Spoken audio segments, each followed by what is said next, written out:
온 거야. 소액 주식, 네. 개미들, 불개미들. 이거 사라지지 않는다, 10년 동안. 사라지지 않아. 오늘 뭔가 재밌습니다. 절대로. 이야기 계속 쭉 가시죠. 이게 그 코로나 이후에 좀 변화하는 좀 가장 단적인 예가 아닌가요? 불개미. 지금 얘가 돌아가는 거야? 네. 최근에 주식시장에 들어온 투자자들 보면 거액자산가들도 꽤 많이 있어요. 네. 거액자산가들도 많이 있고. 근데 소액으로 들어오는 사람들이 많죠. 얼마 전에 금융위에서 이제 어느 정도 경고성 메시지 이런 것도 내긴 했습니다만, 보니까 은행에서 예적금 해지가 최근에 폭발적으로 네. 증가하고 있고, 엄청 많이. 예, 그 다음에 보험도 장기보험 해약, 음.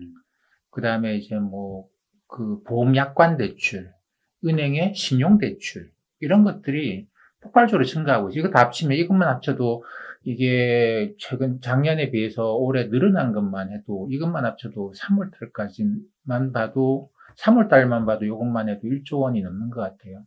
그 돈이 주식시장으로 들어오는데, 이게 이제 돈을 빌려서 들어오는, 자기 돈도 있지만 빌려서 들어오는 돈도 많다라는 거죠. 근데 소액으로 아마 대부분 들어오는 것 같아요. 그래서 동학 개미 운동 이렇게 이야기하는데, 저는 동학이라는 걸 붙이는 것 자체에 대해서는 반대하고, 그렇죠. 그건 아니고, 오히려 이제 불개미라고 보는 게 좋지 않겠는가라고 생각을 하는데, 동학개미는 실패했잖아. 안 돼. 근데 많이 다르죠. 예.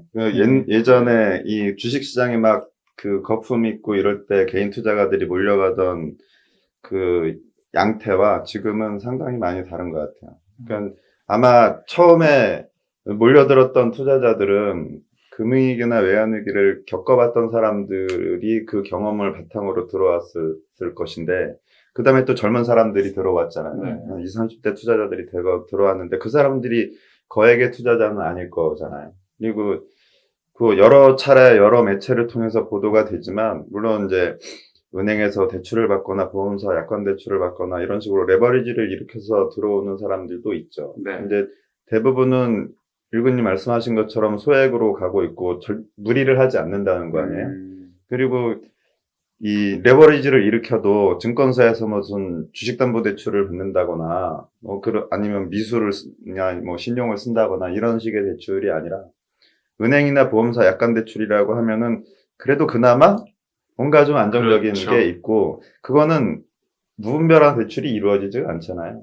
그러니까 어느 정도 감내할 수 있는 수준이고, 그리고 이제 주가가 바닥을 치고 올라가는 상황에서는 사실은 무리한 레버리지만 아니면 견딜 수는 있어요. 견딜 수는 있죠. 근데 이제 앞으로 이 주가가 어떻게 될지 모르는 상황에서 계속해서 이제 레버리지를 낀 대출이 유지될 거냐는 거는 두고 봐야 될 문제이기는 하지만, 그 전에 이거 개인들 들어가서 또 다 다치고 외국인하고 기관한테 다 다치는 거 아니야? 라고 하는 거하고는 다른 결과가 나올 거라고 저는 생각하고 있어요.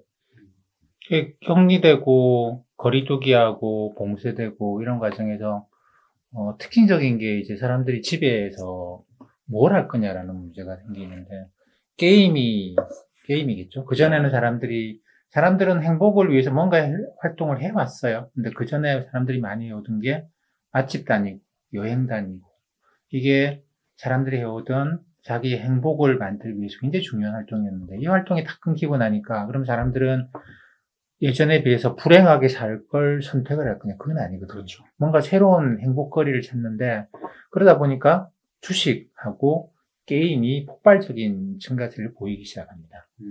그러니까 이거는 제가 볼 때는 사람들이 자기 스스로 행복을 찾으려고 하는 건데, 그렇게 보면 사실 저는 나이가 50대긴 하지만 계속 그런 식으로 생활을 해서 저는 이제 맛집 다니거나 여행 다니는 것에 대해서 별로 관심이 없는데, 전철 타면 게임합니다. 스마트폰으로 게임하고. 그리고 사실 하루에 거의 대부분의 시간을 블룸버그를 본다든가, 또는 어떤 여기서 이것저것을 보면서 주가가 어떻고, 지금 환율이 어떻고, 채권 가격이 어떻게 움직이고, 전 세계 금융 관련 뉴스들이 뭐가 나오고 있고, 이게 나오면 이게 가격이 이렇게 올라가지 않을까, 늘 이 생각을 하고 있고, 인터넷에서 이것저것 보는 것도 대부분 다 그것과 관련된 그런 것들을 봐요. 근데 저는 행복도를 꾸준하게 유지를 하고 있는 편이거든요. 여행 다니고 맛집 다니지 않아도. 그래서 제가 볼 때는 이번 일을 계기로 해서 사람들이 주식시장에 들어오면 여기서 영역을 넓혀서 생각해보고 글로벌하게 영역을 확장시켜보면 상당한 재미를 여기서 얻을 거라고 생각을 해요. 그래서 이분들이 그냥 잠깐 들어왔다가 그냥 나중에 우르르 떠나버리고 그럴 게 아니고 앞으로 10년 동안 뭐 불게임이든 동학게임이든 계속 어느 정도 유지가 되지 않겠는가 생각을 합니다. 그래서 이 양반들이 이제 이분들이 옛날처럼 그렇게 헛된 투자를 하다가 잃지 않고 배워나가고 그 시야를 계속 넓혀나가고 이렇게 하면 이건 상당한 변화가 이제 이미 시작됐다고 저는 생각을 하는 거죠. 주식시장이 체질적으로 변하는 어떤 계기가 분명히 될 수 있다고 봐요. 사실 그 전에 우리나라 주식시장은 개인들은 돈을 잃는 시장이었죠. 네, 네. 사실은 전체적으로 주가는 올랐죠. 근데 이제 증권사의 고객을 이렇게 나눠서 보면 이상하죠? 그러니까 기관들은 다 돈을 벌었어요. 근데 개인들은 돈을 잃었어요. 이게 똑같이 완전히 반대로 차이가 나거든요. 근데 그러니까 이제 우리나라 주식시장은 이 개인에 의해서 이끌어가는 그런 시장은 아닌데 미국 같은 경우, 그러니까 선진 금융시장이라고 말해야 될지 모르겠지만 미국 시장 같은 경우에는 사실은 시장을 움직이는 힘은 개인들 투자 자금이거든요. 개인들이 들어가 있는 공모펀드라든지 개인 투자자들이 주식을 많이 하고 있고 이게 실질적으로 이제 그 동력이 되는 돈들이죠. 우리는 기관 중심으로 움직이잖아요. 그래서 이제 기관 선호하는 종목들. 뭐 개인들이 그동안 많이 실패를 해온 게 테마주. 이 변동성의 유혹에 시달리는 거죠. 네. 그러니까 이게 주가가 막 올라가거나 떨어지거나 이게 폭락을 해도 변동성이 있으면요. 이게 익사이팅한 거죠. 굉장히 막 하루 종일 막 심장이 두근두근거리고 이게 뭔가 내가 살아있다는 느낌을 받아요. 그러다 보니까 아무래도 이게 이제 행복감이라고 해야 되나? 어쨌든 도박하는 것도 좀 비슷한 면이 있어요. 그러니까 이게 사람의 마음을 들었다 놨다 하는 건데, 나이가 든 사람들은 그런 40대만 돼도 그런 이야기를 하죠. 이제는 심장이 두근두근거리는 거는 계단 올라갈 때 나는 겁니다. 더 이상, 그러니까 나를 긴장시키고, 나에게 어떤 흥분을 시켜주는 무엇인가가 없는데. 계단이라도 올라다녀야지. 엘리베이터 타지 말고 계단이라도 올라야지. 심장이 뛰지. 그게, 살아있네. 이런 거하고 관련되는 거거든요. 근데 그게 이제 주식시장에서는 변동성이 그 역할을 해요. 그래서 지금이야 워낙 주가 지수의 변동성이 크니까 사람들이 ETF하고 삼성전자하고 이러는데 이쪽의 변동성이 죽어갈 거거든요. 이제는 뭐 하루에 4, 5%씩 왔다 갔다 하는 게 아니고 하루에 0.2, 0.3 올랐다 내렸다 이러기 시작하면 그 변동성에 끌려서 들어온 개미들이 그 변동성을 찾아서 조그마한 종목으로 이동하기 시작하면 이게 패망의 지름길입니다. 그렇죠. 일로 들어가는 순간 100명이 들어갔으면 95명은 계좌가 탈탈 털려요. 여기는 진짜로 극소수만이 큰 돈을 벌고 나머지 사람들은 그냥 그런 일이 있다고 막 들어갔다가 잃고 그냥 뭐 30% 마이너스 50% 손절매도 못하고 갖고 있고 이러는 경우가 태반입니다. 그래서 저는 여기 들어가면 안 된다는 생각. 변동성에 끌려서 여기 들어가면 안 되고, 이 시장이 재미가 없으면 시장을 넓혀가는 거죠. 글로벌하게 얼마나 넓은데. 얼마나 많은 일들이 전 세계적으로 벌어지고 있는데. 이렇게 자기의 관심 영역을 넓혀가고, 그리고 사람들끼리 모여서 그런 이야기를 하고, 야, 요즘 어느 나라가 어떻게 된다던데, 인도가, 완전히 봉쇄해 놓으니까, 뭐래더라, 6억 5천만 명의 사람들이 하루에 평균 4시간 48분 텔레비전을 시청한대요. 이것도 생각을 해야 됩니다. 사람들이 집안에서 할 동안 무엇을 할 것인가. 인도 사람들은 게임이나 주식이 아니고 텔레비전 시청. 텔레비전 시청이 새로운 역사를 쓰고 있대요. 그러고 인도에서 그 히말라야 산이 그렇게 보이는 그렇죠. 것도 처음 알았네, 그죠? 160km 떨어진 산이 보여요. 예, 그런 우리가 새로운 그전에 보지 못했던 현상들을 보게 되는데 나라를 넓혀가. 근데 인도가 경제가 성장하다가 앞으로 성장할 수 있을까? 인도 주가는 얼마나 떨어졌지? 많이 떨어졌네. 반등도 얼마 안 했네. 인도를 한번 사볼까? 뭐 이런 식으로 이제 생각을 계속 넓혀가는 거죠. 러시아 감산 합의가 이루어지면 러시아 좀 괜찮지 않을까? 아니야. 러시아는 정부 재정의 51%가 원유에서 나오기 때문에 어차피 유가가, 근데 걔네들은 정부 재정을 지금 유지하려고 그러면 유가가 한 70달러는 돼야 된대. 그것도 브렌트 유가 기준으로. 뭐 이런 것들 하나하나씩 익혀가다 보면 내가 그 나라에 꼭 여행 가서 뭐 그 나라 유적지를 돌아봐야지 그 나라를 아는 게 아니거든요. 그 나라 이런 것들을 알기 시작하면 그게 솔솔한 재미를 줘요. 그리고 그것도 그래 그럼 내가 지금 이런 상황에서 내가 러시아를 아니야 러시아는 아직까지 아니 러시아를 우리나라 증권사에서 러시아 ETF 살 수 있어요? 그 ETF 러시아 ETF 있어요. 아, 있어요? 러시아 있고 뭐 어디 참 브라질 이런 건 없더라. 근데 뭐 MSCI 그 신흥국 있고 러시아는 그 합성으로 돼 있는 게 있죠. 그리고 이게 이제 생각의 영역을 넓히고 내가 관심을 넓히다 보면 그래 해외 계좌 열자. 그래서 우리나라 증권사를 통해서 미국의 계좌를 열면 거기는 와 ETF의 신세계가 열릴 겁니다. 수천 개 ETF가 날 좀 거래해 주세요라고 이렇게 널려 있는데 문제는 내가 그걸 거래할 수 있는 만큼의 준비를 하느냐의 문제예요. 그래서 저는 하루 종일 그런 생각을 하는데, 야, 이게 이렇게 되면 이렇게 되나? 이렇게 되나? 그럼 이게 올라갈까? 아니, 여기 올라갈까? 뭐 이런 식의 생각들을 하는 것도, 물론 뭐 사람들이 저처럼 되기를 저는 원하는 건 아닙니다만, 상당한 재미를 줘요. 그래서 저는 연세 드신 분들한테 자산에 많이는 말고, 한 10%는 주식을 하시라고 합니다. 많은 사람들이, 금융하는 사람들이 연세가 드시면 더 이상 그런 거 해서 그 이름 어떻게 하려고요? 그냥 채권 하세요, 예금만 하세요 이러는데 그러다 보니까 이분들이 이제 채권 예금은 금리가 너무 낮으니까 다 부동산을 내버린 거예요. 아니 그러지 마시고요.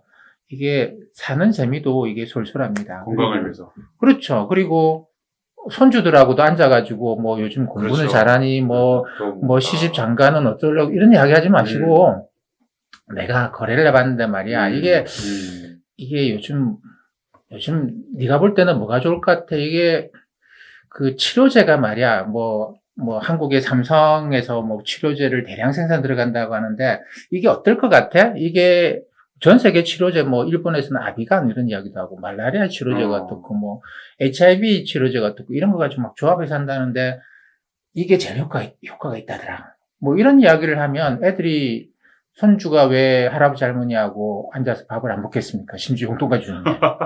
근데 앉으면 학교는 공부는 이렇게 되니까 이게 할아버지 할머니들이 사람들하고 자꾸만 멀어져 가는 거. 그러니까 관심의 영역을 바꿔서 젊은 사람들도 마찬가지고 이번 일을 계기로 해서 또 더 그렇습니다만 한국 경제가 갈수록 기회가 줄어들어가요. 그죠? 우리는 전 세계와 거래를 하고 수출을 하고 수입을 하고 돌아가는 경제인데 이게 이번 일을 계기로 해서 어쨌든 전 세계 교역량은 많이 줄어들 겁니다. WTO는 올해만 한 12% 정도 교역량이 줄어들 거라고 봐요. 사람들이 삼성전자 많이 삽니다만 반도체도 전체 매출, 그러니까 이게 가격하고는 좀 다르게 매출량으로 보면 올해 아마 마이너스가 나오지 않겠는가 생각을 해요. 플러스가 아니고 마이너스가 나올 수도 있을 겁니다. 전 세계 반도체 매출 그 양으로 보면 근데 가격을 모르니까 우리가 금액은 잘 모르겠습니다만 그렇게 보면은 우리한테는 사실 이번이 굉장히 아픈 일이에요. 우리 경제로서는. 물론 이렇게 조금씩 고령화 때문에 둔화돼 가고 있던 게 상당히 빠른 속도로 둔화가 될 수 있습니다. 그럼 뭐 할 거냐는 새로운 기회를 우리는 찾아봐야 돼요. 전 세계 물론 우리가 그거 하라고 다 그냥 우리가 그걸 차지할 수 있도록 다 그냥 방치되어 있는 건 아닙니다만, 기회를 발견해야 돼요. 기회를 발견하려고 그러면, 거래를 해야죠. 상인의 정신으로 거래를 해야 되고, 여기는 뭐가 어떻지, 여기는 뭐가 어떻지, 그런 거 가지고 서로 간에 토론해보고, 야, 우리가 거기 가서 한번 사업성을 한번 검토해보고 오자. 이런 식의 상인의 정신이 지금 우리 젊은 세대들한테 필요하지 않겠는가. 그리고 나이 드신 분들한테는 이런저런 그러니까 옛날 유교식의 그런 생각으로 젊은 애들하고 대화를 할 게 아니고 세상에 열려있는 너 이런 거 한번 생각해 봤니? 이런 쪽으로는 어떻게 생각해? 그리고 야 너의 젊음과 나의 자본으로 한번 우리 사업해 보자. 이런 식의 생각을 해보는 게 저는 지금 우리한테는 필요하다고 보는 거죠. 코로나가 가져온 그러니까 주식시장, 금융시장, 뭐 경제에 약간 조금 긍정적인 면이라고 볼 수 있겠네요. 그 모든 거는 지금까지 인류는 어떤 일을 통해서 망하진 않았거든요. 공룡처럼 멸종하진 않았어요. 멸종만 안 했다고 한다면 누구한테는 기회고 누구한테는 위협입니다. 가령 저는 이번 바이러스가 이제 1918년하고 좀 비교를 해보면 1918년에 바이러스가 2년을 돌았어요. 그때 1918년 초에 미군들, 그때 이제 1차 대전 미군이 참전할 때니까 이 미군 캠프에서 일부 돌았대요. 일부 돌았는데 별로 심각한 상태는 아니었던 것 같고. 근데 이게 이제 4월 여름 사이에 잠깐 진정이 되더랍니다. 그러고 난 다음에 8월 중하순부터 감기가 돌기 시작하면 다시 이게 올라오기 시작하는데 걷잡을 수 없이. 거기다가 1차 대전이 이제 1918년 11월인가 끝나잖아요. 끝나고 군인들이 다시 자기 나라로 돌아가면서 전 세계에 바이러스가 퍼지는데, 그래서 1918년 1월 달에 이번에 코로나 바이러스처럼 1918년 1월 달에 생겼는데 이게 이제 1918년 겨울에 어마어마하게 퍼져나갑니다. 그게 1919년까지 가고 20년까지 가는데 이 바이러스는 어쨌든 진정이 됐어요. 진정이 됐는데 지금하고 달리 지금 코로나 바이러스는 나이 드신 분들을 치명률이 굉장히 높은데 당시에 스페인 독감은 젊은 사람들이 많이 죽었대요. 오히려 이 스페인 독감은 나이 드신 분들이 오히려 면역력이 있다라고 이야기를 할 정도로. 근데 이 독감이, 이 바이러스가 어느 정도 지나고 난 다음에 사람들이 생각이 확 바뀌어버리는 거죠. 그동안 이렇게 끈을 붙잡고 있던 이 끈들이 다 두두둑 끊어지면서 유럽에 있던 젊은이들이 이렇게 살다가 그냥 이렇게 되는 건가? 이렇게 농사만 짓다가 이렇게 살다가 바이러스에 걸려 죽기도 하고 그냥 이렇게 뭐 살다가 전쟁하고 뭐 이렇게 대충 살아가야 되는 건가? 이 암담한 세상? 이렇게 생각하기 시작하면서 유럽에서 돈과 사람들이 미국으로 다 넓은 땅으로 가자. 일종의 사회적 거리두기가 당시 유럽은 안 돼도 미국은 그냥 되는 거거든요. 그러니까 새로운 기회를 찾아서 넓은 땅으로 가자라고 돈과 사람이 전부 다 미국으로 이동하기 시작해요. 제가 기억하는 거는 우리 80년대 유명한 영화 Once Upon a Time in America인가? 그 이탈리아 꼬마애가 이제 미국으로 가서 갱이 되고 하는 그런 과정을 그리고 있는데 그것도 보면 배를 타고 이민을 와요. 미국 땅에 내리면 소독을 쫙 합니다. 소독을. 어쨌든 이 사람들이 미국 땅으로 대거주하면서 그 바이러스가 지나고 난 다음에 미국은 Roaring Twenties,라고 부르는데 이게 질주하는 20년대. 그 위대한 개츠비도 보면 그렇죠. 그때를 배경으로 한 건데 유럽에서 돈을 벌어서 미국으로 와요. 그래서 미국에서 맨날 파티를 여는 그런 거죠. 그러니까 유럽은 돈과 사람이 다 빠져나가서 거의 망하는 지경으로 갔고 그 돈과 사람이 다 미국으로 와서 미국은 1920년대 부흥을 만든 그게 1929년 대공황 때까지 엄청난 속도로 올라간 그때 이 과잉이 대공황으로 박살날 때까지 과잉을 만든 게 미국입니다. 그러니까 이게 이제 사람들의 생각을 확 하고 바꾸는 계기일 수도 있어요. 물론 이게 이번에 봄에만 해서 대충 진정되고 사람들이 옛날로 돌아갈 가능성도 있습니다. 있는데 이게 이제 그 정도가 아니고 좀 더 시간이 이어지고 하면 사람들이 기존에 이렇게 살아가자라고 했던 손을 탁 놔버려. 맨날 새롭게 살아보자. 그렇게 생각할 수 있는 여지도 충분히 있죠. 그래서 누구한테는 기회고 누구한테는 이거는 아주 심각한 위협입니다. 가령 이제 케인스가 영국 경제학자죠. 그 1차 대전 때도 이 사람이 글을 쓰고 있었고 1차 대전 때도 뭐 주변의 사람들하고 이제 투자도 많이 하고 있었다고 해요. 근데 케인스가 1918년에 전쟁 끝나고 난 다음에 케인스가 어디다 투자를 했느냐면 영국 파운드에 투자를 했어요. 그리고 영국 파운드 롱 사고 프랑스 프랑, 독일 마르크는 그 당시 거래가는 프랑스 프랑 이런 거 이제 숏하고. 왜냐면 그 1차 대전 이전의 질서로 다시 돌아갈 거라고 본 거죠. 그러니까 파운드와는 지금 저평가됐다. 다시 돌아갈 것이다. 프랑은 어차피 1차 대전 지금 뭐 파운드가 너무 저평가된 상태고 그러면 얘는 올라갈 거고 상대적으로 프랑은 떨어질 거니까 롱숏을 한 거예요. 근데 영국이 다시 돌아가지 못하더라는 거예요. 영국이 자기네들이 이제 전쟁 중에 돈을 너무 많이 나갔고 경제가 부흥하려니까 돈을 끌어들여야 되겠죠. 그렇죠. 그러기 위해서 금리를 올렸어요. 음.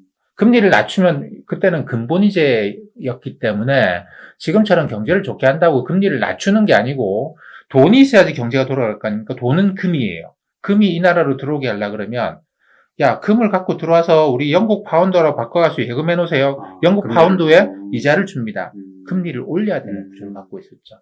그래서 이제 영국이 1차 대전 이후에 전후 복구를 위해서 금리를 올렸더니 금이 들어오는 게 아니고 전부 다 미국으로 가버리죠. 그 케인즈가 거기서도 한 30% 정도 손실을 봤다고 해요. 파운드가 다시 돌아가지 않더라는 겁니다. 세상이 바뀌어버린 그런 것이죠. 이게 이제 얼마만큼의 이번 바이러스가 얼마만큼의 파급 효과를 줄지는 모르겠지만 세상은 크게 바뀔 수도 있어요. 이걸 꼭 부정적으로 보실 필요는 없다고 봅니다. 다음 예고편. 이번에도 좀 댓글 위주로 질문하고 이제 두 분께서 그러니까 중앙은행이 저한테 주식 사라고 돈 주지는 않았거든요. 저는 제 돈 주고 사는 거예요. 뭐 원자재, 커머더티 쪽 시장으로 들어갈까 말까 사람들이 뭐 WTI 원유 선물에 그렇게 목매달고 하는 것도 일종의 그런 거죠. 이거 보니까 이게 부동산이 아닌 것 같고요. 그러니까